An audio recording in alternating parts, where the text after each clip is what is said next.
Le silence est dans nos existences un continent immense. Il y a le silence avant nous, le silence après nous, le silence en nous, et quand on y regarde de près, ce qui se formule est minime par rapport à ce qui se tait. Et il se trouve que les interrogations autour de ce silence constituent une part importante de ce qui me fait écrire. Et donc, il y a dans mes ateliers d'écriture 3 stages consacrés au silence. Le premier stage est consacré à quelque chose qu'on pourra rassembler sous l'étiquette tabou.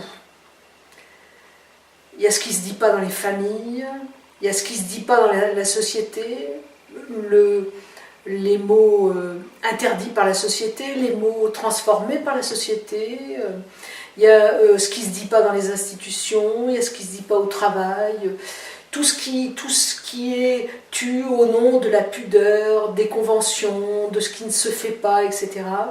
Ça, c'est le premier silence, silence 1, on a numéroté les 3 stages, c'est le stage silence 1. Le deuxième stage consacré au silence serait plutôt du côté de ce qui est impossible à dire. C'est-à-dire que le langage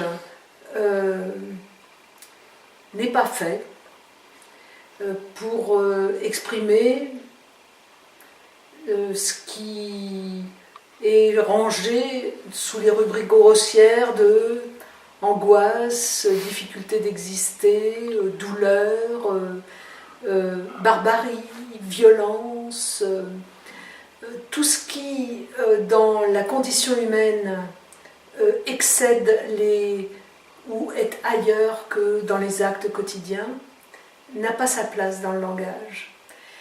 Et donc, c'est ce continent-là qu'on explore dans Silence 2. Et le troisième stage consacré au silence est une invitation à écrire avec le silence, parce qu'il y a du silence dans l'écriture, bien sûr, sinon il n'y aurait pas d'écriture possible. Il y a du silence entre les mots, sinon il n'y aurait pas de mots. Il y a du silence entre les phrases, marquées par une ponctuation. Il y a du silence entre les paragraphes, marqués par un saut à la ligne. Il y a du silence entre les strophes, du silence entre les fragments. Et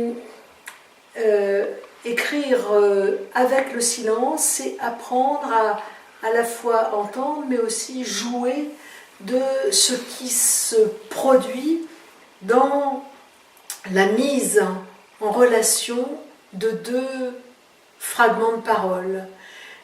Une image qui peut donner plus précisément une idée de ce que je désigne par là, c'est les couleurs.